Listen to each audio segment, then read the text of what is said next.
Πριν από τις απαγγελίες, να θυμηθούμε λίγο τη μορφή της μεγάλης ψυχής αυτής της έκδοσης του Στέλιου του Ανεμοδηλάτου.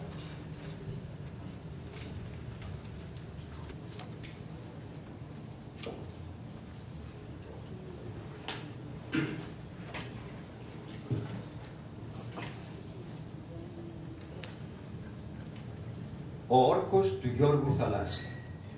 Από το τεύχος 1, ελεύθερος σκλάβος. Πάνω στο άψυχο σώμα Έλληνα πατριώτη, ο Γιώργος Θαλάσσης δίνει όρκο ότι από εκείνη τη στιγμή θα πολεμά ασταμάτητα για την απελευθέρωση της πατρίδας του. Στην υπηρεσία της πατρίδας μου. Ορκίζομαι να κάνω ό,τι μπορέσω για να προστατεύσω τους συμπατριώτες μου από τους απάνθρωπους τυράννους. Ορκίζομαι να πολεμήσω εναντίον των βαρβάρων επιδρομέων, ώσπου να δω την Ελλάδα ελεύθερη και ευτυχισμένη. Οι πρώτες παράγραφοι του αναγνώσματος που δίνουν το στίγμα της εποχής. Είναι νύχτα, μια γλυκά πάνω από την κοιμισμένη Αθήνα, σαν να προκαλούν τους κατοίκους της να βγουν έξω και να χαρούν την ομορφιά της νύχτας. Μα οι κάτοικοι της Αθήνας δεν βγαίνουν από τα σπίτια τους και το μαστίγιο του νικημένου Ιταλού. Είναι κλεισμένοι στα σπίτια τους και περιμένουν. Περιμένουν με αγωνία μήπως ακούσουν το χτύπημα του θανάτου, το χτύπημα των Γερμανών στο ήλιος της ελευθερίας. Από το τεύχος 17, ο πράκτορ του Χίτλερ. Ο αρχιστράτηγος των συμμαχικών δυνάμεων στο μέτωπο της Μέσης Ανατολής, ο γνωστός Χ1, πληροφορεί το παιδί φάντασμα για την εμφάνιση του Σεϊτάν Αλαμάν, του πιο θρυλικού αντίπαλου. Τίνος του είναι κεντυμένος ένας κόκκινος αγγυλωτός σταυρός, το σήμα του Χίτλερ. Είναι πράκτορας του Χίτλερ και δράει εναντίον μας με τόση διαβολική επιδεξιότητα, ώστε δεν μπορέσαμε ακόμα να τον συλλάβουμε. Μπαίνει στο στρατηγείο και στα στρατόπεδά μας, κλέβει έγγραφα ή προκαλεί ανατινάξεις και φεύγει πάλι χωρίς να μπορούμε να τον σκοτώσουμε ή να τον πιάσουμε. Το πρόσωπο του Σεϊτάν Αλαμάν γεμίζει μανία. Φροϊλάιν Χίου βουλιάζει. Τώρα καταλαβαίνω γιατί τόσες φορές δεν πυροβόλησες εναντίον του παιδιού φάντασμα, ενώ μπορούσες να τον σκοτώσεις. Αγαπάς τον Γιώργο Θαλάσση. Ναι, απαντάει με διαπεραστική φωνή η Φροϊλάιν Χ. Τον αγαπώ και τον θαυμάζω, γιατί είναι ανδρείος, ρυψοκίνδυνος, υποτικός, δυνατός, επιδέξιος, ηρωικός. Γιατί είναι πολύ ανώτερος από εμάς. Δεν θα σε αφήσω να τον σκοτώσει Σεϊτάν Αλαμάν και τραβάει το πιστόλι της. Ο Σεϊτάν Αλαμάν κατάφερε να την αφοπλίσει και να την απειλήσει αυτός με το δικό του πιστόλι. Φύγε, της λέει. Αν μείνεις εδώ, δεν θα διστάσω να τραβήξω τη σκανδάλη. Θα φύγω, Σεϊτάν Αλαμάν, του αποκρίνεται με αργή σιρτή φωνή γεμάτη φαρμάκι. Αν όμως σκοτώσεις τον Γιώργο, ορκίζομαι ότι θα σε σκοτώσω. Το ορκίζομαι στο όνομα του μικρού μου αδελφού που τόσο μοιάζει στα χαρακτηριστικά με το παιδί φάντασμα. Κοιτάζει τον Γιώργο με ένα βλέμμα που η εχθρότητα σμίγει με μια παράξενη στοργή. Σε μισώ, παιδί φάντασμα, λέει, γιατί είσαι εχθρός της πατρίδας μου. Δεν θέλω όμως να πεθάνεις. Αν πεθάνεις θα εκδικηθώ. Ο Σεϊτάν Αλαμάν βάζει τα γέλια. Η Φροϊλάιν Χ είναι ερωτευμένη. Από το τεύχος 37, ο καθρέφτης του τρόμου. Η Κατερίνα δρά έχοντας σκεπασμένα τα μάτια της με μια μάσκα. Απειλεί το Ιαπωνέζο πράκτορα καμικάζι. Στο άνοιγμα της πόρτας στέκεται ένα κορίτσι παράξενα ντυμένο με μια φούστα και μια γαλάζια μπλούζα, όπου είναι κεντυμένος ένας μπλε σταυρός. Στο πρόσωπό της φοράει μια μικρή μάσκα που κρύβει ένα μικρό μέρος του προσώπου που είναι γύρω από τα μάτια. «Ποια είσαι εσύ?» τραβήζει ο καμικάζι. Το κορίτσι χαμογελάει. «Έχει καμιά σημασία το όνομά μου?» λέει ήρεμα. «Αν θέλεις να μου δώσεις ένα όνομα Ιαπωνέζε, δώσε μου το όνομα της πατρίδας μου. Ελλάς. Ναι, το όνομα αυτό μου αρέσει. Ελλάς». Από το τεύχος 38. Ελλάς, η γαλάζια θύελλα. Ο Γιώργος έχει πέσει σε βαθιά απελπισία νομίζοντας ότι η Κατερίνα έχει σκοτωθεί. Αυτή ωστόσο βρίσκεται απέναντι του κρύβοντας το πρόσωπό της πίσω από τη μάσκα της γαλάζιας θύελλας και φυσικά ο Γιώργος δεν την αναγνωρίζει. Έχω χάσει την Κατερίνα, την αγαπημένη μου. Και αν δεν ήταν σκλαβωμένη η πατρίδα μου, η ζωή δεν θα είχε κανένα νόημα, κανένα σκοπό για μένα. Τόσο πολύ λοιπόν την αγαπούσες την Κατερίνα? Ρωτάει η γαλάζια θύελλα, κρύβοντας ένα πονηρό χαμόγελο. Την αγαπούσα περισσότερο και από την ίδια μου τη ζωή. Ήταν πολύ τυχερή αυτή η Κατερίνα, αφού σου ενέπνευσε τόση αγάπη, του λέει η γαλάζια θύελα αναστενάζοντας. Νιώθει μια δυνατή επιθυμία να ρηχτεί στην αγκαλιά του Γιώργου και να του πει πως τον αγαπάει και αυτή, όσο την αγαπάει αυτός και ακόμα πιο πολύ. Από το τεύχος 39, το φαρμάκι της κόμπρας. Το πανέξυπνο σκυλάκι του Σπίθα, ο Μούτς, έχει παραμεμένο στο λουράκι του ένα σημαντικό μήνυμα που πρέπει να παραδοθεί στο παιδί φάντασμα. Μυρίζοντας τα ίχνη των φίλων του, προσπαθεί να τους βρει. Ένας Γερμανός τον πυροβολεί και τον τραυματίζει σοβαρά. Ο Μούτς, τρέμοντας από το πόνο, μένει για λίγη ώρα ξαπλωμένος στη χλώη, γλύφοντας την πληγή του. Έπειτα, με αυτοθυσία που δύσκολα μπορεί κανείς να συναντήσει σε άνθρωπο, το σκυλί σηκώνεται και αρχίζει πάλι να προχωρεί ακολουθώντας την οσμή των φίλων του, κουτσένοντας και σταματώντας κάθε τόσο για να ξεκουραστεί. Από την πληγή του τρέχει αίμα, που βάφει την άσφαλτο, αφήνοντας εκεί τη σφραγίδα μιας αφοσίωσης που δεν έχει όρια. Κάποια στιγμή τους βρίσκει. Έχει εκτελέσει το καθήκον και αναπαύεται σχεδόν ανέστητο στην αγκαλιά του Σπίθα.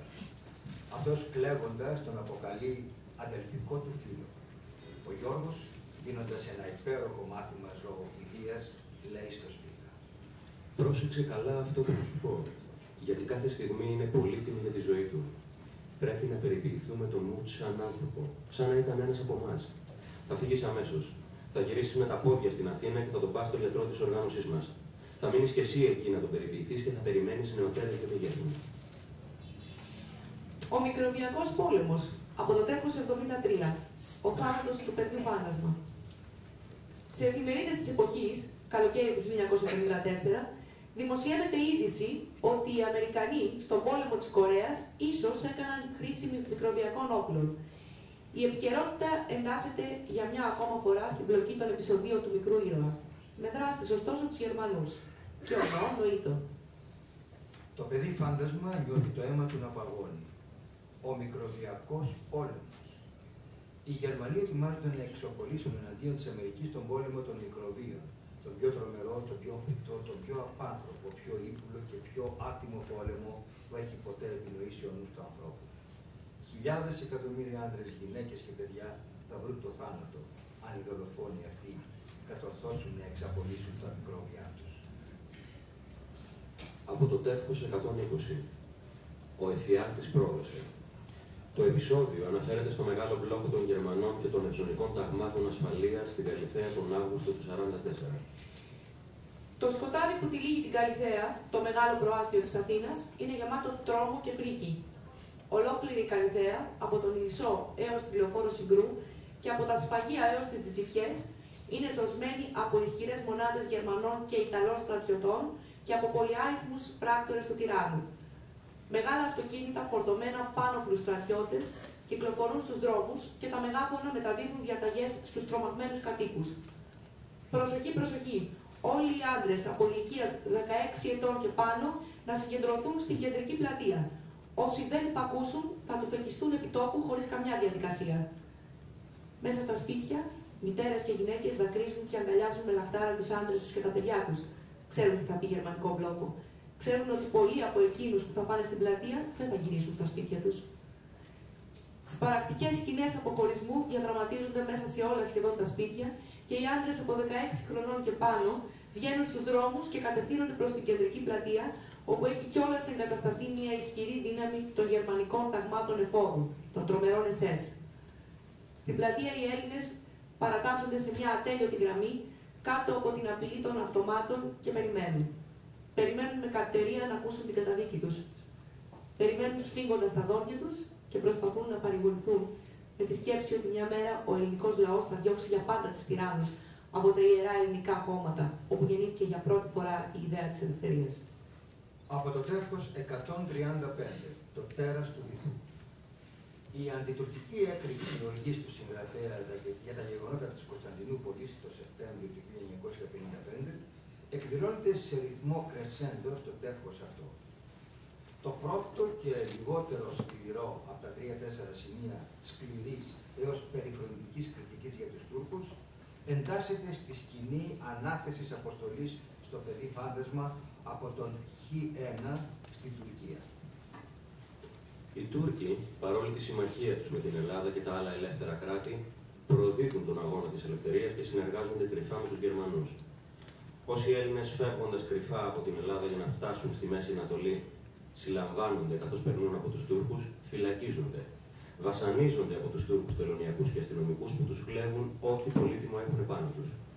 Μερικοί μάλιστα έχασαν και τη ζωή τους ακόμα στα χέρια των φίλων μας των Τούρκων. Ο Γιώργος φύγει τα δόντια του και το πρόσωπό του πλωμιάζει από θυμό και αγανάκτηση. Με λυπεί πολύ το γεγονός ότι θα αναγκαστώ να δράσω εναντίον των Τούρκων, τους οποίους όλοι μας νομίζαμε συμμάχους της Ελλάδας και του ελεύθερου κόσμου. Αφού όμως είναι προδότες, θα χτυπηθούν πιο σκληρά από τους Γερμανούς και τους Ιταλούς και τους Βούλγαρους, που στο κάτω-κάτω είναι εχθροί μας. Από το τεύχος 173, ο μασκοφόρος καταδότης. Γερμανικό μπλόκο σε συνοικία της Αθήνας.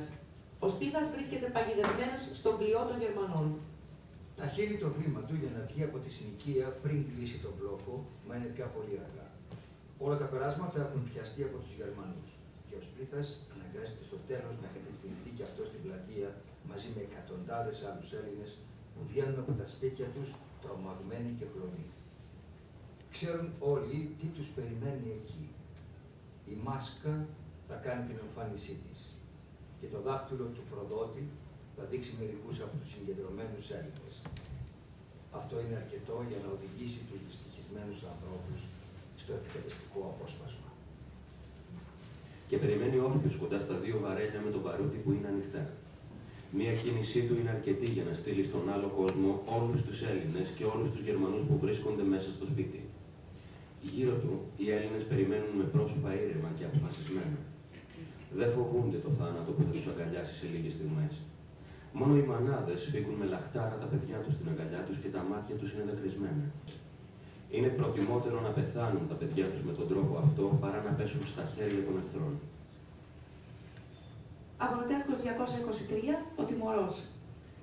Το παιδί φάντασμα είναι αιχμάλωτο στα χέρια του Ρόμελου. Ο Γερμανός στρατηγός, με ήπιο, σχεδόν πατρικό τρόπο, προσπαθεί να πείσει τον Γιώργο Θαλάσση να αποσυρθεί από την δράση, ενώ ταυτόχρονα ο συγγραφέας τον βάζει να σχολιάζει την αγγλική πολιτική, για την οποία μεσούντος του 1958, εποχή που κυκλοφόρησε το τεύχος, η ελληνική κοινή γνώμη ήταν κάθε άλλο παρά φιλική. Θα λυπηθώ πολύ αν δω να πέφτει νεκρός ένας ήρωας σαν και σένα. Δεν σου ζητώ να προδώσεις την πατρίδα σου και να συνεργαστείς με τους εχθρούς της. Θα μου επιτρέψεις όμως να σου πω μερικά λόγια που θέλω να θυμηθείς μια μέρα όταν αυτός ο πόλεμος θα έχει τελειώσει. Εκείνοι που σήμερα κάνουν τους φίλους, επειδή σας έχουν ανάγκη, θα γίνουν εχθροί σας. Εννοώ τους άμμους. Δεν έχουν πίστη αυτοί οι άνθρωποι. Έχουν στο παρελθόν προδώσει όλους τους συμμάχους τους με τον πιο αισχρό τρόπο και θα προδώσουν και την Ελλάδα, παρόλες τις θυσίες που κάνει η μικρή αλλά ηρωική χώρα σας. Από το τεύχος 264. Το λυκόσκυλο. Να πως στο γερμανικό αστυνομικό λυκόσκυλο, ο Φιλαράκος έγινε αχώριστο μέλος της παρέας του παιδιού φάντασμα. Το θέμα είναι συγκινητικό. Το Ζουζούνι έχει μπει κρυφά στην αυλή ενός στρατόνα γερμανικής μονάδας την ώρα του συσιτίου. Φαίνεται ότι πεινάει πολύ, γιατί φτάνει στο σημείο να πλησιάσει ένα μεγάλο λυκόσκυλο από εκείνα που οι Γερμανοί χρησιμοποιούν στον πόλεμό τους εναντίον των Ελλήνων πατριωτών. Τολμά να πάει κοντά στο σκυλί που τρώει ένα μεγάλο κομμάτι κουραμάνα και να απλώσει το χέρι για να το πάρει. Το σκυλί, βλέποντας το χέρι του παιδιού να πλησιάζει, αφήνει ένα άγριο γρίλισμα και σηκώνει το κεφάλι του για να αρπάξει το χέρι αυτό και να το ξεσκίσει. Τα μάτια του συναντούν τα μάτια του Ζουζουνιού και το σκυλί μαρμαρώνει. Μένει με το στόμα μισάνοιχτο, ασάλευτο. Κάτι αλόκοτο συμβαίνει στην ψυχή του σκυλιού. Το άγριο ζώο, στο αντίκρισμα των ματιών του μικρού παιδιού, νιώθει ένα αίσθημα στοργής να το πλημμυρίζει. Γίνεται αμέσως φίλος του Ζουζουνιού, φίλος μέχρι θανάτου. Κουνάει την ουρά του φιλικά και αφήνει το παιδάκι να του πάρει το ψωμί. Από το τεύχος 273, πολεμό για την Ελλάδα. Κάποιος πρέπει να θυσιαστεί για να ανατιναχτεί μια γέφυρα από όπου θα περνούσε γερμανικό τρένο με πολεμοφόδια. Και ενώ ετοιμάζονται να ρίξουν κλήρο, εμφανίζεται μια γυναίκα που ισχυρίζεται ότι δικαιωματικά σε αυτήν πρέπει να θυσιαστεί. Είναι η Ελένη Κομνήτη. Είναι μια ατρόμητρη πατριώτισσα που παίζει κάθε φορά τη ζωή της κορώνα γράμματα πολεμώντας εναντίον των τυράννων. Οι κατακτητές σκότωσαν τον πατέρα της, τον άντρα της και τα παιδιά της. Έχει μείνει μόνη στον κόσμο. Μόνη της με την πατρίδα της και έχει ορκιστεί να κάνει τους βάρβαρους κατακτητές να πληρώσουν ακριβά αυτό που έκαναν. Έχω όλο το δικαίωμα, λέει η Ελένη Κομνήτη, να πάω εγώ, έχοντας τις βόμβες. Όλοι οι δικοί μου πολέμησαν και πέθαναν για την Ελλάδα. Και εγώ πολεμώ για την Ελλάδα και θα πεθάνω για την Ελλάδα. Δώστε μου τις βόμβες γιατί η ώρα πλησιάζει. Άλλωστε, πιο εύκολα μπορεί να πλησιάσει στη γέφυρα μια γυναίκα παρά ένας άντρας. Ο Γιώργος και οι άλλοι πατριώτες κοιτάζουν με θαυμασμό την υπέροχη αυτή γυναίκα, που ο χαμός των δικών της, αντί να τη λυγίσει, την έκανε έναν από τους πιο ηρωικούς και μαχητικούς αγωνιστές της ελευθερίας και που τώρα θυσιάζει τόσο πρόθυμα τη ζωή της για να βοηθήσει την πατρίδα της και να εκδικηθεί τους τυράννους για το σκοτωμό των αγαπημένων της προσώπων. Δώστε τις βόμβες στην Ελένη Κομνήτη, λέει ο Γιώργος με φωνή που τρέμει ελαφρά από τη συγκίνηση. Έχει πραγματικά όλα τα δικαιώματα. Από το τεύχος 299, ο μικρός Χίτλερ προδίδει. Ο συγγραφέας βάζει τον Χίτλερ να σχολιάζει με σκληρά λόγια την αγγλική πολιτική και να προφητεύει την μελλοντική συμπεριφορά των Άγγλων απέναντι στην Ελλάδα αρχικά και στην Κύπρο γενικότερα. Η επικαιρότητα της εποχής που δημοσιεύτηκε το τεύχος αυτό, 1958, δικαιολογούσε μια τέτοια κριτική και βρισκόταν σε απόλυτη συμφωνία με το δημόσιο αίσθημα για τους Άγγλους. Πρέπει να σου πω ότι εκείνοι που λένε ότι είναι σύμμαχοι της Ελλάδος, οι Άγγλοι, είναι άνθρωποι χωρίς πίστη.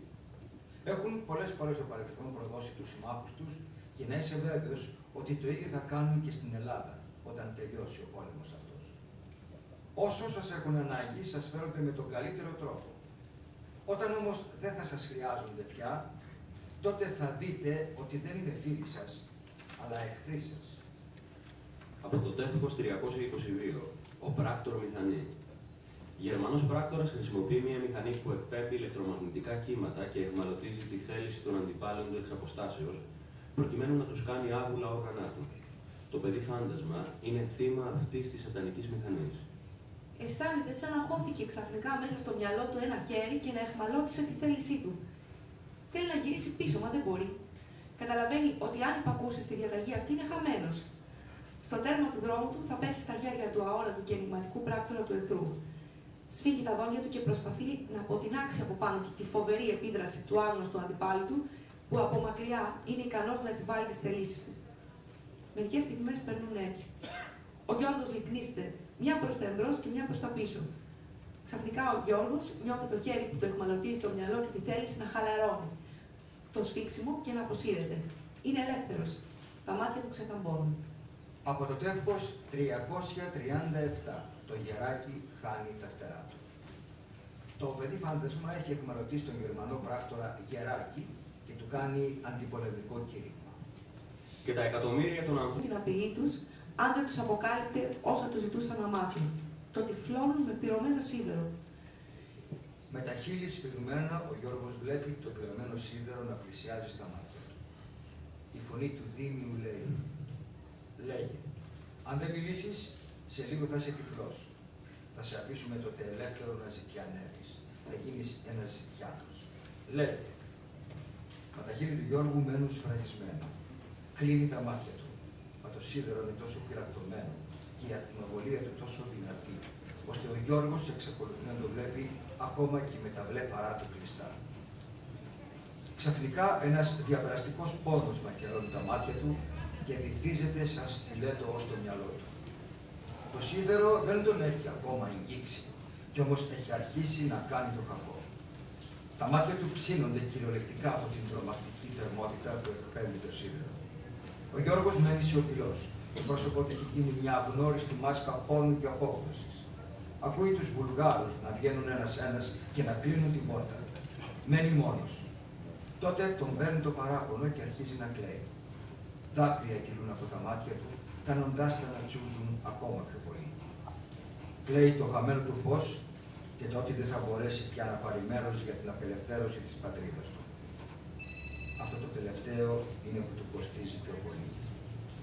Τα δάκρυα κυλούν έτσι για πολλή ώρα από τα μάτια του.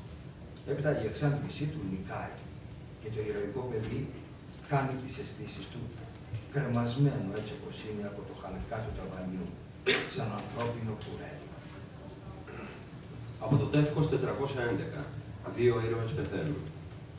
Ο Διαβολάκος και το Ζουζούνι βρίσκονται επικεφαλής μαθητικής διαδήλωσης. Στην κορύφωση της πορείας, οι Γερμανοί ανοίγουν πυρ κατά των μαθητών. Ο Γιώργος, ο Σπίθας και μερικοί από τους πιο αποφασισμένους άντρες της ομάδας κρούσης της οργάνωσης παρακολουθούν την πορεία από κοντά με τα όπλα τους κρυμμένα κατά τα ρούχα τους. Αυτό που επακολουθεί είναι φρικτό και θα μείνει στην ιστορία του πολέμου σαν μια από τις πιο εγκληματικές πράξεις των ανθρώπων του Χίτλερ. Οι Γερμανοί στρέφουν τα όπλα τους εναντίον των μικρών μαθητών και πιέζουν τη σκανδάλη. Ένα μουκλητό πληγωμένου θηρίου ξεπηδάει από το λαρύγγι του Σπίθα, γιατί από τους πρώτους που πέφτουν κάτω από τις σφαίρες των Γερμανών είναι ο Διαβολάκος και το Ζουζούνι. «Μανούλα μου», γκριλίζει, «μανούλα μου». Τα καημένα τα παιδάκια τα σκότωσαν. Το μακελιό δεν κρατά πολύ. Η μανιασμένη και γεμάτη οργή επίθεση της ομάδας κρούσης της οργάνωσης του παιδιού Φάντασμα αναγκάζει τους άνανδρους δολοφόνους να τραπούν σε άτακτη φυγή. Στο μεταξύ έχουν σκορπίσει έντρομα στους χειροδρόμους και τα παιδιά, που δεν περίμεναν ποτέ, όσο βάρβαροι κι αν ήταν οι κατακτητές, ότι θα άνοιγαν πυρ εναντίον αόπλων παιδιών. Στην άσφαλτο του δρόμου απομένουν μόνο ασάλευτα κορμιά. Άψιγα κορμιά αθώων παιδιών. Και μερικοί από τους δολοφόνους τους, χτυπημένοι θανάσιμα από τα πυρά των Ελλήνων πατριωτών. Ο Γιώργος κρεμά στον ώμο του το αυτόματό του και τρέχει γεμάτος αγωνία εκεί που έχουν πέσει οι δύο μικροί φίλοι του. Σκύβει πάνω από τα δύο ανέστητα παιδιά, ενώ ένα αόρατο παγωμένο χέρι σφίγγει την ψυχή του. Εξετάζει το σφιγμό τους. Ακουμπάει στο στήθος τους για να ακούσει τους παλμούς της καρδιάς τους. Τίποτα. Τα δύο παιδιά είναι νεκρά. Τα δύο Ελληνόπουλα έχουν δώσει τη ζωή τους για την ελευθερία της πατρίδας τους. Σηκώνει το κεφάλι του και οι άλλοι πατριώτες βλέπουν δύο χοντρά δάκρυα να χύνουν στο μάγουλά του. Από το τεύχος 592, ο Μπόμπυρας, το σοφό παιδί. Η μικρή ηρωίδα Σουσουράδα, τραυματισμένη θανάσιμα, σβήνει, ενώ γύρω της βρίσκονται μαζεμένοι οι φίλοι της. Τα μάτια της Σουσουράδας ανοίγουν και το βλέμμα του στολό καρφώνεται πάνω στο παχύ πρόσωπο του Σπίθα. «Χοντρέ», λέει μια φωνή που μόλις ακούγεται. «Έλα πιο κοντά». Ο Σπίθας πλησιάζει πιο πολύ και γονατίζει πλάι στο κρεβατάκι της. Η Σουσουράδα λέει με φωνή τόσο σιγανή που λες και έρχεται από τον άλλο κόσμο. «Χοντρέ, σε λίγο θα πεθάνω». «Μην κλαις. Δεν πρέπει να κλαίμε όταν ένας από εμάς πεθαίνει. Πρέπει να γελάμε και να τραγουδάμε. Προσφέρουμε στην πατρίδα τον εαυτό μας, στον αγώνα για την ελευθερία. Και όποιος πεθαίνει για την ελευθερία είναι σαν να ζει αιώνια». Ο Σπίθας ξεσπάει σε ένα γοερό κλάμα. Η Σουσουράδα τον αποπαίρνει με αυστηρό ύφος. «Χοντρέ, γυναίκα είσαι και κλαις έτσι. Δεν τρέπεσαι λιγάκι. Τι πράγματα είναι αυτά, θέλω να γελάσεις και να τραγουδήσεις, θέλω να μου φτιάξεις ένα εύθυμο τραγούδι μόλις πεθάνω. Μου το υπόσχεσαι αυτό?» «Σου το υπόσχομαι», λέει ο Σπίθας. «Φίλησέ με». Ο Σπίθας σκύβει και αφήνει ένα τρυφερό φιλί πάνω στο μέτωπο της μικρούλας φίλης του. Την ίδια στιγμή τα μάτια της Σουσουράδας κλείνουν και το στήθος της πάβει να ανεβοκατεβαίνει. Από το τεύχος 668, ο κατάσκοπος με το μακρύ χέρι. Το παιδί Φάντασμα έχει απέναντί του τον περίφημο στρατηγό του Χίτλερ, τον Βίλελμ Φον Κανάρης, αρχηγό της γερμανικής αντικατασκοπίας, που του ζητάει να του δώσει το μυστικό τύπο για την κατασκευή της ατομικής βόμβας, τον οποίο ο Γιώργος είχε αποσπάσει από Γερμανό επιστήμονα και είχε ήδη καταστρέψει για να μην πέσει στα χέρια ούτε των συμμάχων ένα τέτοιο φοβερό όπλο μαζικής καταστροφής και ολέδρου. Ο Γιώργος νιώθει θαυμασμό για τον άνθρωπο αυτό και για την εξυπνάδα του. Έχει ακούσει πολλά για τον Φον Κανάρης. Είναι ένας από τους πιο έξυπνους ανθρώπους του κόσμου. Και έχει ακούσει κάτι που δεν μπορεί να το πιστέψει. Ότι δηλαδή ο Φον Κανάρης μισεί τον Χίτλερ και το καθεστώς του. «Θέλω να με πιστέψεις», του λέει ο ναύαρχος. «Δεν θα παρέδιδα ποτέ στο Χίτλερ ένα όπλο το οποίο ο τρελός αυτός εγκληματίας θα βύθισε την ανθρωπότητα στο αίμα και τη συμφορά. Θέλω τον τύπο για να τον καταστρέψω, να μην πέσει στα χέρια του. Άλλο τόσο δεν θέλω να πέσει στα χέρια των συμμάχων. Γιατί ποιος μου λέει ότι ανάμεσα στους ηγέτες των συμμάχων δεν θα βρεθεί κάποιος που θα θελήσει να κατασκευάσει την ατομική βόμβα και να τη ρίξει στις γερμανικές πόλεις, σκοτώνοντας εκατομμύρια ανθρώπους». Από το τεύχος 714, ο θάνατος κάνει αφαίρεση. Τα πιστόλια στρέφονται προς τα τρία Ελληνόπουλα και τα δάχτυλα πιέζουν τις σκανδάλες σχεδόν ταυτόχρονα. Τα τρία παιδιά δεν προλαβαίνουν να αντιδράσουν. Δεν φαντάζονται ότι οι Γερμανοί έτσι χωρίς λόγο, χωρίς καμία αφορμή θα τα σκοτώσουν. Οι σφαίρες καρφώνονται στα κορμιά τους και τα 3 Ελληνόπουλα πέφτουν. Ο Χαζούλης, καθώς πέφτει, μουρμουρίζει. Πονάω πολύ, παιδιά, γιατί πονάω. Και κλείνει τα μάτια του. Η Κύπρος ανοιγοκλίνει το στόμα της, αλλά η φωνή της πνίγεται στο αίμα που ανεβαίνει από τα πνευμόνια της. Κλείνει και αυτή τα μάτια της και μένει ασχάλευτη. Νεκρή. Ο Πόμπειρας πριν πέσει, κοιτάζει τους δολοφόνους του. Τους κοιτάζει με θλίψη. Σαν να τους λυπάται για το έγκλημα που έκαναν, για τα εγκλήματα που θα κάνουν, για τα εγκλήματα που έχουν κάνει και που θα κάνουν ακόμη. Έπειτα πέφτει και αυτός. Το σπιθάκι δοκιμάζει να επιτεθεί εναντίον των Γερμανών. Ένας από αυτούς τραβάει το πιστόλι και του φυτεύει μια σφαίρα στο κεφάλι. Ο Καπούτ, ο Παπαγάλος, πηγαίνει και κάθεται πάνω στο στήθος του νεκρού κυρίου του και φωνάζει με την βραχνή φωνή του. Χίτλερ, Καπούτ. Μια δεύτερη σφαίρα των Γερμανών σκοτώνει και το άλλο ζώο των μεδιών. Από το τεύχος 780. Ο Σπίθας πάει στη Σελήνη. Τα αντιπολεμικά μηνύματα που χαρακτηρίζουν αυτό το τεύχος πολυφώνονται στη σκηνή που αποχαιρετιούνται τα Ελληνόπουλα με τη Γερμανίδα πράκτορα Σελήνη, η οποία εντάχθηκε στο συμμαχικό στρατόπεδο. Η Σελήνη σηκώνεται. Απλώνει το χέρι της και σφίγγει τα χέρια των παιδιών. Έπειτα λέει: «Μεγάλη μου τιμή που σας γνώρισα. Αγωνίζεστε για την πατρίδα σας με μια ανωτερότητα και μια ευγένεια που με κάνουν να σας θαυμάζω. Το μεγαλύτερο έγκλημα του Χίτλερ είναι ότι έκανε εχθρούς μεταξύ τους ανθρώπους σαν εσάς και σαν εμένα. Ενώ θα μπορούμε να ζήσουμε και να συνεργαστούμε ειρηνικά για το καλό όλων μας. Γεια σας, παιδιά».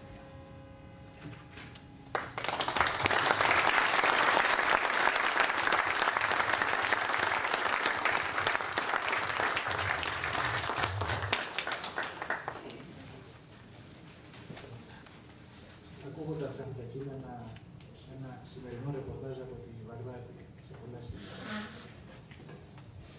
Αυτό που έχει σημασία για όλους εμάς τους αναγνώστες του μικρού ήρωα είναι ότι αυτά ακριβώς τα κείμενα τα πρωτοσυναντήσαμε σε ηλικίες που ίσως ούτε καν ψυχανιζόμαστε τη βαθύτερη σημασία αυτών των λόγων, αλλά ωστόσο τα κρατήσαμε μέσα μας, τα πλάσαμε κατά κάποιο τρόπο και σήμερα στην απόψινή βραδιά καλούμαστε να τα ξαναδούμε με τη ματιά και τη σκέψη των όριμων ανθρώπων.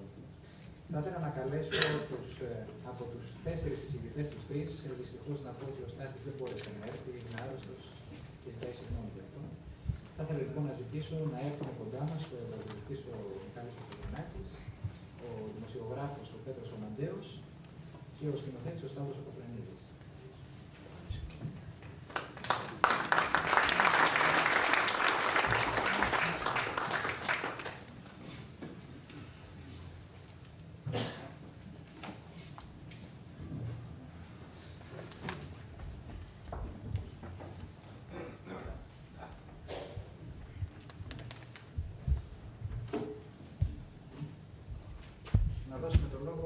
Θα μου επιτρέψετε να μιλάω με τα μικρά ονόματα, γιατί έχω την αίσθηση ότι με την ιδιότητα του αναγνώστη όλοι μας και ανεξαρτήτως εγώ προσωπικά είμαι αναγνώστης του μικρού ήρωα το πρώτο τέλος. Μέχρι το τέλος. Αν και στο τέλος βεβαίως και αρκετά μεγάλους για να παραμυθιάζω και ως νεαρό παιδί, κάπως απλώς και μόνο για λόγους αρχείου και το οποίο είχα ολόκληρο και για λόγους δώρου μετά σε παιδιά, νύψια, στη ζημιά κτλ. Και θεωρώ ότι είναι από τα χειρότερα εγκλήματα που έχω κάνει, ότι έχω χάσει αυτό το αρχείο. Πρέπει να έχω κάνει 60 τέτοια τελικά από το ίδιο πακέτο. Το ίδιο και εσύ, έτσι. Είναι εκείνο που νομίζω μας βοήθευε και τι είναι σήμερα εκείνο που βλέπω λίγο από μακριά, κριτικά. Νομίζω ότι εκείνο που μας βοήθευε, ξέρετε, ήταν καταρχήν το απλό στοιχείο της περιπέτειας, της δράσης, του δυναμισμού, το ότι κέρδιζε ο Γιώργος Θαλάσσης. Τα μικρά παιδιά δεν θέλουν να χάνουν. Και μάλιστα κέρδιζε για τον καλύτερο σκοπό που ήταν για την ελευθερία, για την πατρίδα, προφανώς. Δηλαδή μας ικανοποιούσε, αν θέλετε, σε πάρα πολλές πλευρές. Αλλά νομίζω ήταν και κάτι άλλο. Αισθανόμασταν μια ασφάλεια. Είναι πολύ περίεργο αυτό που λέω, διότι οι σκηνές που περιγράφει πάρα πολλές φορές, μερικές τις ακούσαμε εδώ πέρα. Θυμάμαι αυτή την ιστορία τώρα με τη μηχανή, μου είχε ταράξει απίστευτα το βασανιστήριο, τέλος πάντων. Είχα ταραχτεί φοβερά. Και ήμουν και μεγάλο παιδί, θέλω να πω. Τελικά όμως ξέραμε, όπως χθες και στο σινεμά, το κλασικό σινεμά, το αμερικάνικο, το καουμπόικο, ότι θα κερδίσουν οι καλοί στο τέλος. Δεν θα τυφλωθεί τέλος πάντων ο Γιώργος Θαλάσσης. Το υποψιαζόμασταν όσοι είχαμε διαβάσει και τον Μιχαήλ Στρογγόφ, γιατί δεν είναι, έπαιζε ο συγγραφέας και με τις μνήμες μας και με τις παράλληλες δραστηριότητες μας και με την επικαιρότητα, όπως είδαμε, και είναι πολύ ενδιαφέρον. Θυμάμαι πραγματικά αισθανόμασταν μια πραγματική έτσι, συμμετοχή και συγκίνηση όταν ο σκηνοθέτης για τα κυπριακά του Τούρκους κτλ. Νομίζω ότι αυτό ήταν κυρίως που ευχαριστούσα. Επιπλέον ήταν γραμμένο σε μια εξαιρετικά απλή γλώσσα, λιτή. Τώρα εκ των υστέρων μπορώ να πω ότι μερικές φορές θυμόμουν και έλεγα ρε παιδί σαν να πολύ επαναλαμβάνεται, αλλά μετά την ανάμεση 30 ή 40 εύκολα έτσι. Ήταν λιτή και απλή και διευκόλυνε πάρα πολύ ακόμα και την επαφή μεταξύ μας. Γιατί κουβεντιάζουν όπως κουβεντιάζουν και τα σημερινά παιδιά και λένε δεν ξέρω για ποιο, για έργα ή για serials ή δεν ξέρω τι. Εμείς τότε, θα θυμίσω σε όσους εξημών έχετε την ατυχία να είστε κοντά στη δικιά μου την ηλικία, ότι δεν υπήρχε και ανταγωνισμός. Έτσι, δηλαδή, εντάξει, υπήρχε το σινεμά, που και αυτό ακόμα για τουλάχιστον για τις γειτονιές στις οποίες ζούσα εγώ ήταν δύσκολο. Οικονομικά θέλω να πω, και οι μαμάδες που ήταν δύσκολο να μας πάνε έτσι κι αλλιώς. Αλλά από εκεί πέρα τηλεόραση δεν υπήρχε, άλλα αναγνώσματα. Θα πω μια κουβέντα για αυτά. Καταρχήν δεν υπήρχαν. Το ραδιόφωνο, η σοβαροφάνειά του, όσο τη θυμάμαι, φρίτο ακόμα και τώρα δηλαδή. Αλλά τότε ήταν κάτι το απερίγραπτο, δεν ήταν για παιδιά αυτό το πράγμα. Πομπόδες, εκρηκτικό, άθλιο δηλαδή, το χειρότερο θυμάμαι. Παρά το ότι το ακούγαμε, γιατί δεν είχαμε και το άλλο να κάνουμε. Και έτσι υπήρχε ρέγγις μονοπωλίου. Και θυμάμαι, δεν θέλω να πω στη θέση των σημερινών παιδιών που φαντάζομαι ότι θα τρελαίνονται, όταν άρχισε ο ανταγωνισμός. Δηλαδή, αν θυμάστε τότε βέβαια έτσι, πιο μικρός ήρωας και περίπου τίποτε άλλο. Νομίζω ότι έβγαιναν και κάτι αστυνομικά. Η Πάσχα ή δεν ξέρω. Τα οποία δεν μας άφηναν όμως οι μαμάδες μας, γιατί αυτά ήταν πιο υπογράφια. Και όταν βγήκε ο Γκαούρ Ταρζάν. Και όταν βγήκε ο Γκαούρ Ταρζάν και ήταν το άλλο να δεις τώρα για έναν άλλο. Ο Τάρκα που ήταν ο συνδυασμός Ταρζάν Γκαούρ. Ο Τάρκα, το Ελληνόπουλο, το Σούπερ Ελληνόπουλο, μετά βγήκε ο Υπεράνθρωπος. Και μπήκαμε εκεί πέρα και τα χάσαμε, γιατί έπρεπε να διαλέξουμε πώς θα τα παίρνουμε όλα έτσι. Και κάνουμε ανταλλαγές φυσικά, όπως ξέρετε. Νομίζω ότι κάνουμε ακόμα, ξέρω. Και κάπου άρχισε πλέον να χάνει αυτή την πολύ ισχυρή και γενική επιβολή που είχε μιλήσει όλοι μου. Και με τελειές και πριν φαντάζομαι, γιατί κράτησε και πολλά χρόνια. Ας να τη χάνει αυτή την επιβολή που ήταν θεσμός. Δεν μπορείς να πας σχολείο αν δεν είχε διαβάσει. Το μικρό δεν γινόταν. Λοιπόν, αυτές είναι οι αναμνήσεις που έχω τώρα, εκ των υστέρων βλέποντας το. Εγώ νομίζω ότι κρατάει μια φρεσκάδα, τώρα ακούγοντας και τους εκλεκτούς βέβαια ηθοποιούς που μας τα προδώσαμε με τον κατάλληλο τρόπο, έχει κρατήσει μια φρεσκάδα και πολλά πράγματα θυμίζουν σημερινά. Όχι μόνο για τη θέμα της Φαλάτης. Θα πω και μια παρένθεση. Και για τα αισθήματα, τις αντιδράσεις, τις συνενοχές, πάντοτε στο πλαίσιο βεβαίως της απλής περιπέτειας. Θέλω να πω, όποτε με ευχαρίστησε ένα καουμπόικο, εγώ δεν τα βλέπω πια με ευχαρίστησε, διότι το παραμύθι των καλών λευκών που φάγανε τους κακούς Ινδιάνους, πλέον εμένα μου έχει τελειώσει. Δηλαδή δεν δέχομαι ακόμα και τον καλύτερο σκηνοθέτη, την γενοκτονία των Ινδιάνων, την βλέπω ως καλλιτέχνη, δεν μπορώ. Αλλά υπάρχει για πολύ καιρό το έβλεπα, όπως και πολλοί άλλοι. Αν μου επιτρέπετε, σε διακόψω, σε αντίθεση με αυτό, η σταθερή αξία στο μικρό έρευνα ότι οι Γερμανοί θα παραμείνουν ως Ναζί, μονίμως κακοί. Ναι, εκεί λοιπόν τώρα εκ των υστέρων λοιπόν βλέπει κανείς τέτοια πράγματα. Αλλά την άλλη μεγάλη σκηνή να μην το δικαιολογήσω. Σκεφτείτε τώρα ήταν 54-55, μόλις είχε τελειώσει ο εμφύλιος, δεκάδες χιλιάδες Ελλήνων για καλούς ή κακούς λόγους δεν το συζητήσω γιατί δεν θέλω να ανοίξουμε κουβέντα κομματική, πολιτική, αν θέλετε, να ανοίγουμε ευχαρίστως. Ήταν όμως εξορίες, φυλακές, εκτός Ελλάδας, μπορεί να πω να επιστρέψω. Εγώ ανήκω σε μια τέτοια οικογένεια. Πέρασα από τέτοια πράγματα. Και αν θέλετε το πρόσθετο που έφερνε για μας ο μικρός ήρωας, ήταν ότι εκείνη την εποχή, αλλά εκείνη την εποχή, και παρακαλώ να μην το παρεξηγήσετε, το μεταφέρω σήμερα. Ακόμα και η αντίσταση ήταν ύποπτη. Είχες κάνει αντίσταση με τον ΑΒ τρόπο, καταρχήν ήσουν ύποπτος με οποιαδήποτε οργάνωση. Δεν το καταλάβαινε και η συντηρητική αργά. Διότι είχες το θράσος να σηκώσεις κεφάλι πάρεις πιστόλια και μπόμπε, διάφορα τέτοια πράγματα, γενικώς πράγματα που είναι κακά για οποιαδήποτε εξουσία. Και μην μου πείτε ότι είναι διαφορετική η εξουσία μια την άλλη, προφανώς είναι, αλλά ωστόσο, ξέρετε, θυμίζει και παρακαλώ, επίσης με παρεξηγήσετε, κάποιους ανόητους και ηλίθιους, οι οποίοι ψάχνουν να βρουν τους τρομοκράτες τους πραγματικούς. Και λένε, μα πού κάπου θα ήταν και αυτοί το κύριο της δικτατορίας. Επομένως, όποιοι ήταν ανακατεμένοι το κύριο της δικτατορίας, κάτι θα σκεφτόντουσαν. Ενδεχομένως δεν το κάνανε γιατί τη στάσανε. Και αρχίσαν και ψάχνανε, και ψάχνουν ακόμα, απίστευτα πράγματα που με κάνουν και να τριχιάζω, γιατί σκέφτομαι ότι η επόμενη σύλληψη με αυτή τη λογική, ευτυχώς, θα είναι καλά και ο ίδιος υπουργός, δηλαδή το έκοψε λιγάκι νομίζω. Θα πρέπει να σε το Σιμίτη βεβαίως. Έτσι δεν είναι. Λοιπόν, κλείνω αυτή την παρέλαση. Λέω λοιπόν ότι νομιμοποιούσε, αν θέλετε, ο Γιώργος Θαλάσσης και την παρέα του, με την πλάκα, με τις περιπέτειες, με το χιούμορ, με τη συμμετοχή μας, νομιμοποιούσε και σε εμάς τα παιδιά, κάπου μας ανακούφιζε, νομιμοποιούσε την αντίσταση. Παρά το ότι βεβαίως και με δεδομένες τη συνήθεια δεν μπορούσε να μιλήσει με τον τρόπο. Ο Κυραϊδόνης ήταν ωραίο, δεν μιλάει ξανά για τη χ και τους εκλέγους που μετάξουν στον φίλο. Ο Πλίζαρη τη χ, έτσι. Ούτε βεβαίως τραγουδούσε αυτό που ο Κυραϊδόνης παιχνιδιάρικα βάζει ανάμεσα στους τοίχους, ξέρετε, με το του Φεκιμού, στον νόμο του, εδώ αλλάζει. Το ελασίτικο τραγούδι, τέλος πάντων. Μας ανακούφιζε γιατί τελικά άσχετα από τα περαιτέρω που αναγκαστικά ερχόντουσαν, πραγματικά και άλλα, παρόλα τα αυτά νομιμοποιούσε την αντίσταση. Που εκείνη την εποχή κατρακυλούσε. Ήταν περίπου ντροπή.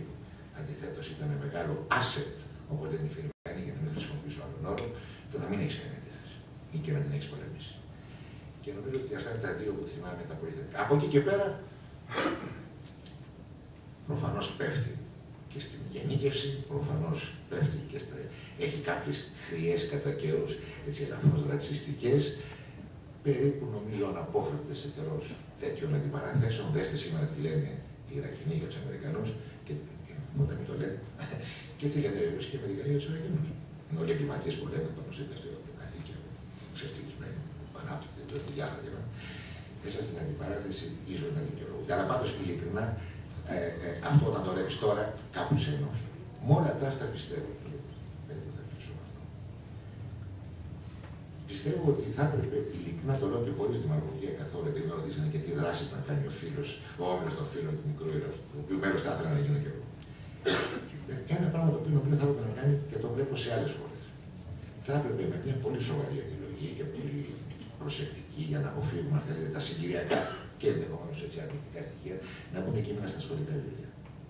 Δεν καταλαβαίνω, πέραν των πολύ μεγάλων ονομάτων και που προφανώς κάθε παιδί αυτής της χώρας και αυτού του τόπου θα πρέπει να ξέρει, να γνωρίζει το Παναμά, το Σεφέρ, τα μεγάλα ονόματα. Έχουμε και ένα σωρό άλλα κείμενα στα βιβλία μας. Πολλές φορές και δευτερεύουσες σημασίες, θα έλεγα. Και χωρίς αυτή τη φρεσκάδα και τη δροσιά. Θα έλεγα λοιπόν να το κοιτάξουμε αυτό το πράγμα. Και θα ήταν πολύ ρεαλιστικό. Είναι πια κείμενα που είναι κατοχυρωμένα. Στο κάτω-κάτω τι καταξιώνει. Μα και δεδομένο, ήταν στα σχολεία. Ήτανε. Λοιπόν, να μπουν. Και τα καταξιώνει και ο χρόνος, εγώ θα έλεγα. Και να το δούμε και με άλλη ματιά. Μια ματιά αποστασιοποιημένη. Με ρωτάνε μέσα στο ερωτηματολόγιο αν μπορούμε να το ξαναδούμε σήμερα το ίδιο πράγμα. Δεν το πιστεύω. Δυστυχώς βασιλεύει πια η εικόνα. Ο μικρός ήρωας, ξέρω ότι έγιναν από Βρυλανοί μετά, δεν ήμουν και εδώ έμεινο. Ήμουν έξω, αλλά εικονογραφώ δεν το πιστεύω. Μακάρι, δεν ξέρεις. Μπορεί κάποιος να το καταφέρει και να το βγάλει κάτι φοβερά. Αλλά τώρα να βλέπεις την Κατερίνα να ρίχνει μια μπουνιά στο Ιαπωνέζο και να κάνει splash, boom, wow, bam και τα λοιπά. Όπως τα Αμερικανοειδή, ας πούμε, εικονογραφημένα, δεν το πολύ βλέπω. Πρέπει να σας κρατήσουμε την ανάμνηση, να προσπαθήσουμε να το θεσμοποιήσουμε. Θα ήταν καλό, ήταν μια πολύ γοητευτική, έτσι, εκτός κατεστημένου λογοτεχνικού, ας το πούμε έτσι, προσπάθεια περιθωριακή, η οποία νομίζω κέρδισε τα γαλόνια της. Και επομένως θα ήταν καλό να τη βάλουμε δηλαδή στο πάρτερ πλέον των κλασικών μας.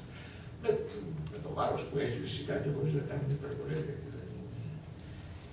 Μια τελευταία λέξη. Νομίζω ότι τη χρωστάμε όλα, επειδή είπες για τη Βαγδάτη.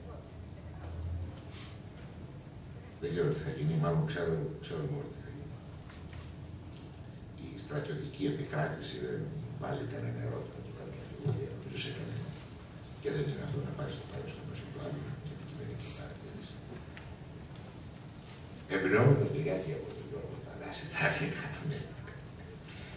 Δεν ξέρω τι θα κάνουμε, Γεράκη. Φαντάζομαι ότι δεν θα είναι ούτε ενθουσιασμένοι, ούτε λουλουδοφόροι. Παρά τις ελπίδες των δυσγονέων. Αλλά, εν πάση περιπτώσει, αυτό δεν εξάγεται. Εξάγεται η δημοκρατία του κ. Μπούς, η αντίσταση δεν εξάγεται. Θα δούμε τι θα γίνει.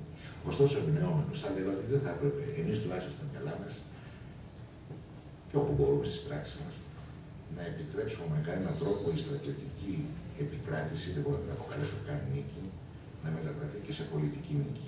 Δηλαδή σε αποδοχή, ανοχή και συνενοχή.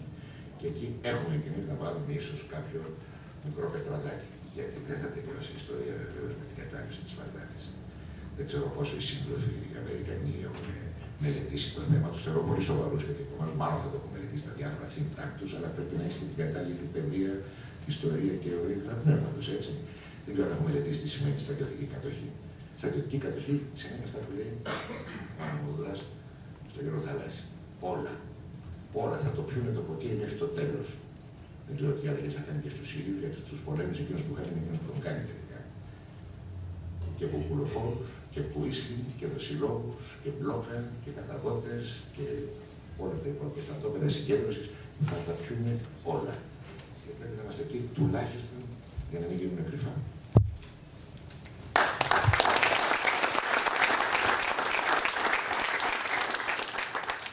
Θα έλεγα ότι η επιστροφή στο παρόν είναι σχεδόν αναπόφευκτη όσο πιο πίσω πηγαίνουμε.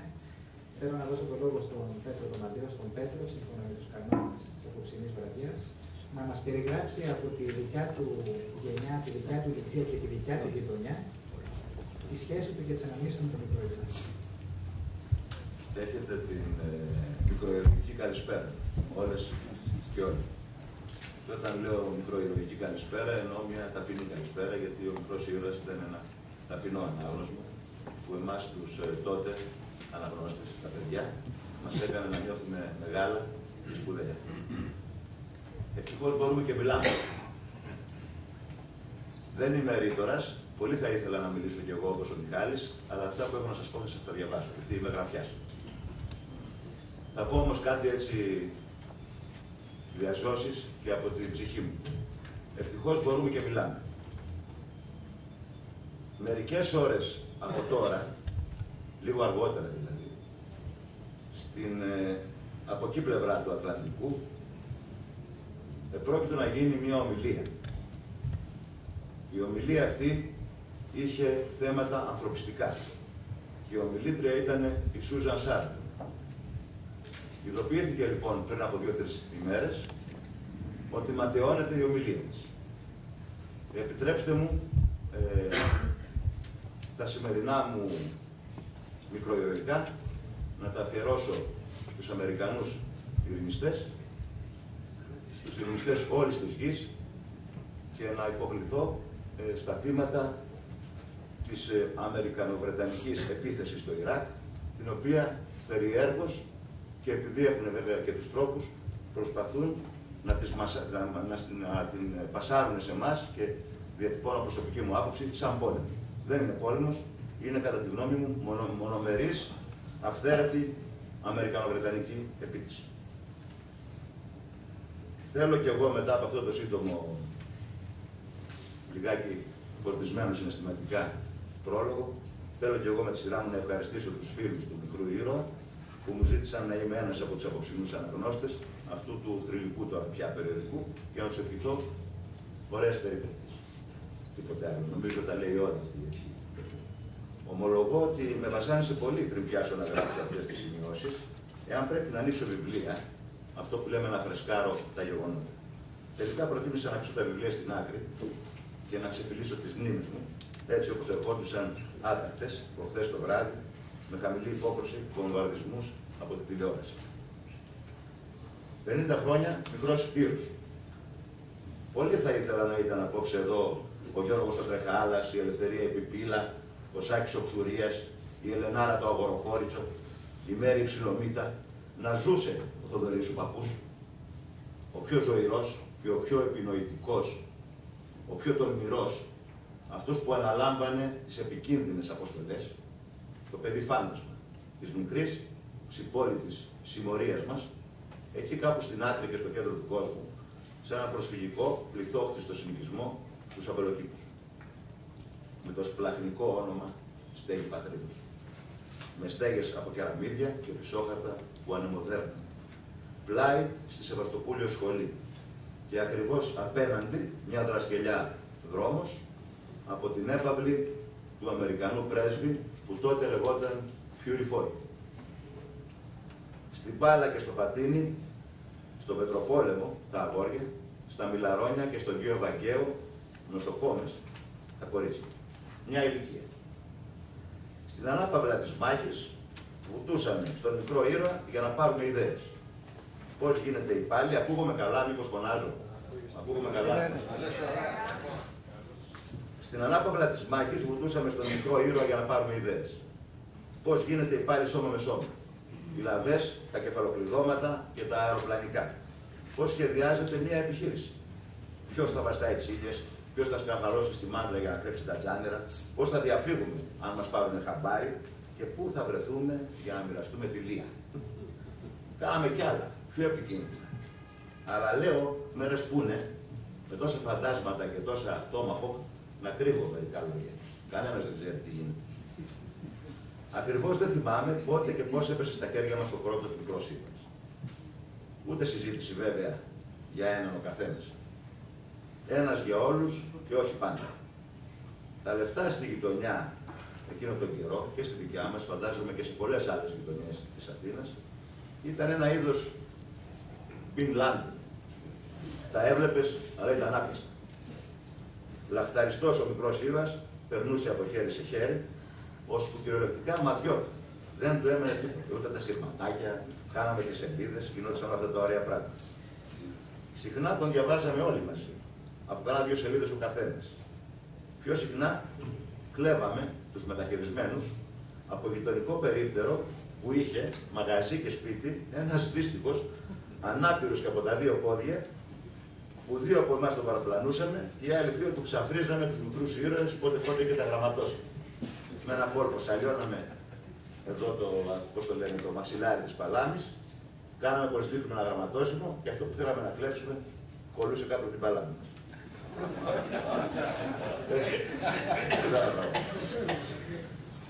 Θυμάμαι όμως, πολύ καλά το θυμάμαι, ότι ήταν εξαιρετικά σπάνια τα τέφη 1 και 3. Φάγαμε τον κόσμο με ένα φιλαράκο συλλέκτη. Αυτά που έλεγε ο Μιχάλης προηγουμένως, τον Γιώργο τον Τρεχάλα, ένα όνομα που ανέφερα προηγούμενα. Φάγαμε τον κόσμο να τα βρούμε, τι δίναμε 10-15 τέφη για να τα πάρουμε, δεν κατορθώσαμε εν τέλει να τα αποκτήσουμε ποτέ. Μίλησα προηγουμένως για μια ηλικία. Και θέλω να πω πως η παιδική μας συντροφιά, που άθελά της απόψε την εκπροσωπώ, όταν κυκλοφόρησε ο πρώτος μικρός ήρωας, μόλις μπαίναμε στο δημοτικό. Δεν είναι λοιπόν υπερβολή να πω ότι μαζί με το αναγνωστικό της πρώτης, με τον μικρό ήρωα, αρχίσαμε να συλλαβίζουμε τα πρώτα μας γράμματα. Και είναι μεγάλη χαρά, όπως το σκέφτομαι τώρα, αλλά και πολύ μεγάλος μπελάς, τα πρώτα σου διαβάσματα να οδηγούν τη φαντασία σου και το συναίσθημά σου στο καλό ενάντια στο κακό, στο δίκαιο ενάντια στο άδικο, στην ελευθερία ενάντια στη σκλαβιά και στην εξαπαλών ονείχων πεποίθηση πως στόχος, αυτός που δεν λογάριαζε το παιδί φάντασμα, ο Γιώργος Θαλάσσης και η παρέα του, η αγαπημένη του Κατερίνα, ο αχώριστος σύντροφός του, ο μονίμως πεινασμένος Σπίθας, ο Διαβολάκος, το Ζουζούνι και όλη αυτή η ωραία παρέα, ο φόβος είναι ο μεγαλύτερος εχθρός του ανθρώπου. Τη χρονιά που κυκλοφόρησε ο μικρός ήρωας, το 1953, γυριζόταν στη γειτονιά, στη μάντρα της Σεβαστοπουλίου σχολής, μια σκηνή από κατοχικό παιδικό συσίτιο της ιστορικής πια ταινίας του Βρεκτάλας, το Ξυπόλυτο Τάγκο. Μας είδανε και εμάς να χαζεύουμε από απέναντι, ξυπόλυτα, αυτοκοντημένα και περίεργα. Πρώτη φορά βλέπαμε να γυρίζεται ταινία κινηματογραφική και μας έβαλαν όπως ήμασταν, ούτε κουστούμια ούτε τίποτε, στην κομπαρσαρία με ένα κατσαρολάκι στο χέρι.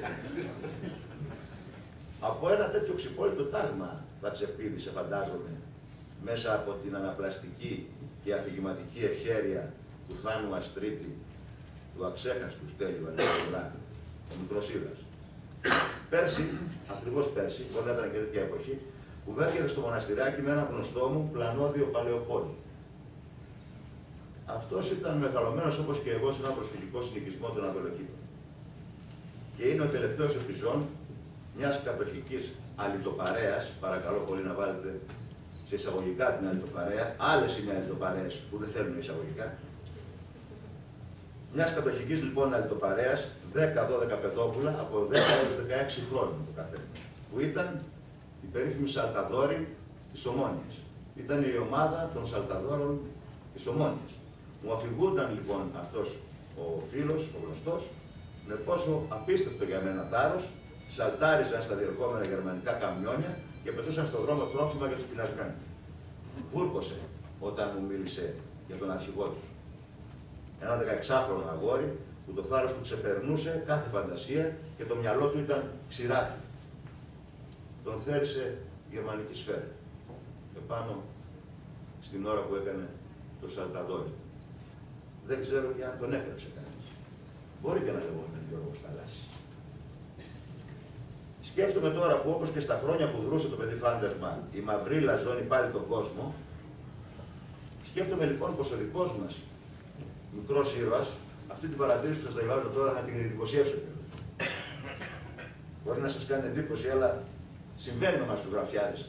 Γράφουμε ορισμένα πράγματα και την ώρα που τα γράφουμε λέμε ρε, ωραίο ήταν αυτό. Δεν το κάνουμε κάτι παραπέρα. Αυτό λοιπόν που σας διαβάζω τώρα θέλω να το κάνω κάτι παραπέρα. Σκέφτομαι λοιπόν τώρα που μαζώνουν πάλι οι μαυρίλες, όπως τον καιρό που δρούσε το παιδί φάντασμα, πως ο δικός μας μικρός ήρωας, ο θαραλέος, ο μυαλωμένος τιμωρός της αδικίας, ο ελευθερωτής, δεν ήταν ένα αφύσικο πλάσμα, άτρωτο, που ερχόταν από έναν άλλο κόσμο για να βάλει το καλό στη θέση του κακού. Ήταν ένα δικό μας παιδί. Ένα παιδί σαν εμάς που έκανε ό,τι θα μπορούσαμε να κάνουμε κι εμείς. Με μια διαφορά όμως. Κάτι που δεν το είχαμε εμείς, αυτός είχε ξεπεράσει το φόβο. Γνωρίζοντας όμως και τα όρια του φόβου.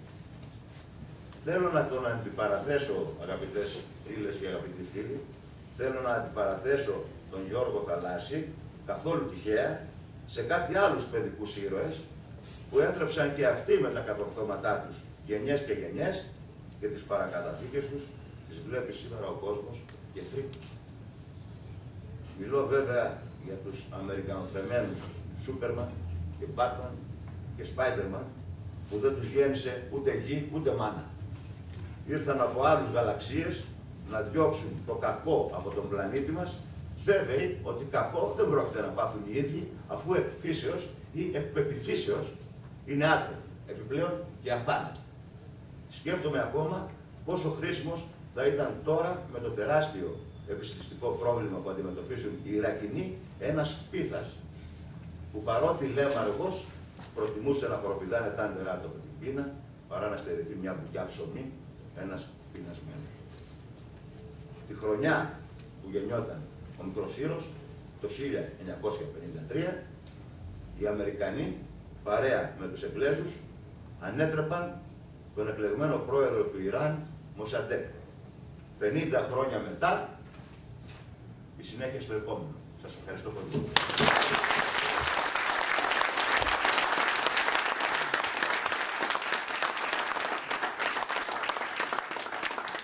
Ευχαριστούμε τον πρόεδρο Ντομαντέο για αυτή την τόσο ωραίο αλέρε τουρ στα παιδικά του χρόνια και το σήμερα και να δώσω το λόγο στον σκηνοθέτη τον Σταύρο τον Καπλανίδη να συμπληρώσει τις απόψινές μας μαθητές.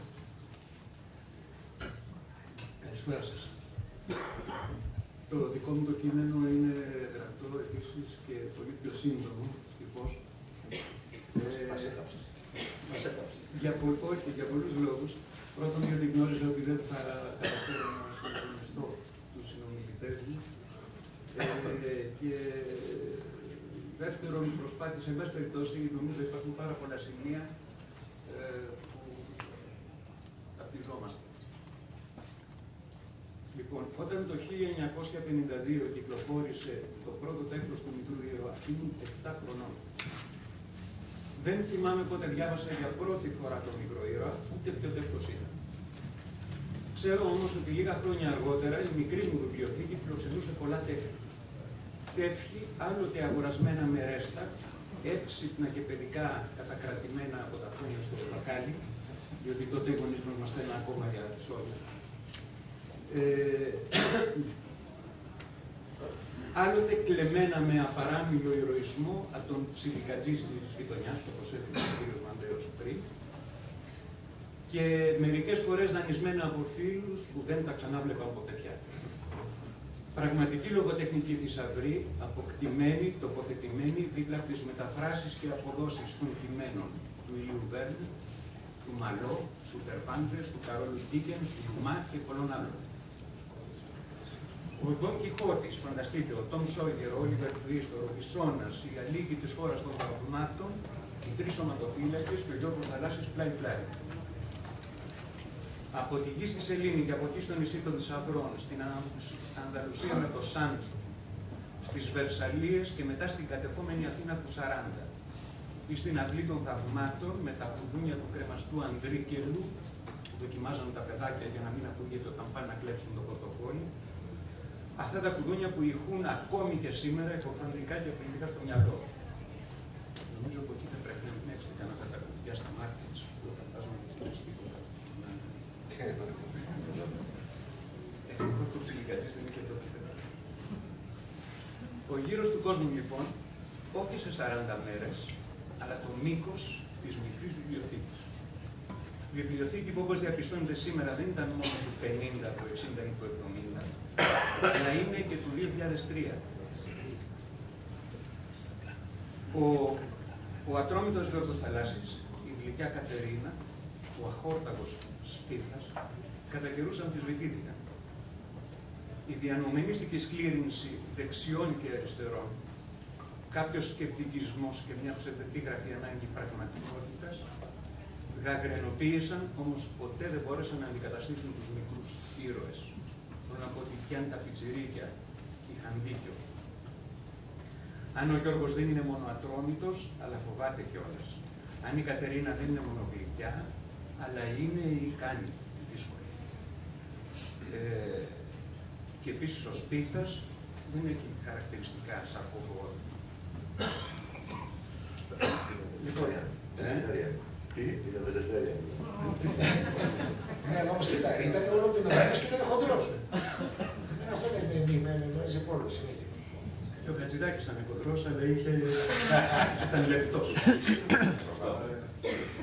Όταν ήμουν παιδί είχα όνειρα πολλά για τη ζωή, αλλά δεν μπορούσα να φανταστώ ότι πολλά χρόνια αργότερα η ζωή θα με έφερνε εδώ σήμερα να συνηγορήσω για αυτόν που τόσα χρόνια την υπεράσπιζε και την διεκδικούσε από κάθε λογής που μάσχε. Το 1995, ο εκδότης του περιοδικού Αντί και φίλος, ο Χρήστος Παπουτσάκης, δέχτηκε να κάνει ένα δικό τεύχος αφιερωμένο στο μικρό ήρωα. Υπεύθυνο του τεύχους ήταν ο δημοσιογράφος Ηλίας Κανέλης, ο ποιητής και συγγραφέας Ηλίας Λάγιος και εγώ. Όλοι φίλοι. Η έκδοση του για μας τους τρεις, τα τρία παιδιά θα έλεγα, όσοι και ήρωες του Τέλειου Ανεμοδουρά, αποδείχτηκε περιπέτεια αντάξια των ιστοριών του. Εσείς τα ξέρετε, πρέπει να τα ξέρετε. Δημοσιογραφιά τους ξέρουν. 48 ώρες άϊπνοι με πολύ τσιγάρο, καφέδες και ποτά, προκειμένου να κλείσει έγκαιρα το τεύχος. Κάποια λάθη στις διορθώσεις των κειμένων εξάλλου που έφταναν την τελευταία στιγμή του φανερό. Πάντως το τεύχος αυτό είχε μεγάλη ανταπόκριση και πήγε πολύ καλά. Ήταν τότε που ο Χρήστος Παπουτσάκης παρήγγειλε στον Ηλία Λάγιο ένα θεατρικό έργο για τον μικρό ήρωα, προκειμένου να παρουσιαστεί σε εκδήλωση για τον εορτασμό των 600 τευχών του Αντί στον Γκάζι και σε σκηνοθεσία δική μου. Λίγες μέρες αργότερα διάβαζα το κείμενο. Δεν θέλω να περιευτολογήσω, θέλω μόνο να αναφερθώ σε αυτό το γεμάτο έμπνευση κείμενο του Ηλία Λάγιο, γιατί πιστεύω ότι η αλληγορική δύναμη που εμπεριέχει είναι το σύνολο των θεματικών αυτής της εκδήλωσης. Λοιπόν, λίγες μέρες αργότερα διάβαλα το κείμενο, ένα θεατρικό μονόπρακτο, αφαιρετικό, γεμάτο μορφιά και δύναμη ποιητικού λόγου, αποκαλυπτικού των αισθημάτων και του εσωτερικού κόσμου των τριών διάσημων ηρώων του έργου. Ο τίτλος του, ο μικρός ήρωας, αποσυντηρητικά το σκετσάκι. Λοιπόν, τα τρία Ελληνόπουλα, ο Γιώργος, η Κατερίνα και ο Σπίθας, περιπλανώνται στο απροσδιόριστο, με ξεναγό και μέλος καταλυτικό της ιστορίας, τον ίδιο τον συγγραφέα του έργου, που μετεμφιεσμένο σε χορό, αν μου επιτρέπετε το λογοπαίγνιο, ή σε χάρο, τους ανασύρει από τον χρόνο και τους οδηγεί θα σε μια νέα περιπέτεια, σε μια νέα αποστολή, μέχρι το σήμερα. Έτσι, αυτό που στο έργο αρχικά μοιάζει φαντασία, σιγά σιγά γίνεται σκληρή πραγματικότητα. Ο εχθρός σήμερα είναι το αόριστο. Δεν ξέρω αν το διατυπώνω σωστά, εν πάση περιπτώσει. Ναι, κάτι το αόριστο. Και το αόριστο δεν εχμαλωτίζεται. Αυτό το πράγμα δεν είναι κάτι που δεν εχμαλωτίζεται. Λοιπόν, σε αυτόν τον αμφίβολο και άνισο αγώνα, τα τρία παιδιά που μάχονται πάντα για την ελευθερία γίνονται αυτόπτες μάρτυρες και προέκταση της ίδιας τους της ιστορίας. Γιατί η γερμανική κατοχή μπορεί να τέλειωσε, όμως υπάρχουν και άλλων ειδών κατοχές που είναι συνεχείς. Ίσως λιγότερο εμφανείς μερικές φορές, αλλά στην πραγματικότητα το είναι τυραννικές. Μπορώ να δώσω ένα σχεδόν ανόητο παράδειγμα. Παραδείγματος χάρη, τα χαμπουργκεράτικα και οι βιδωμένες καρέκλες στα τραπέζια και στο δάπεδο. Στα ροκοκιά να σου βάλω.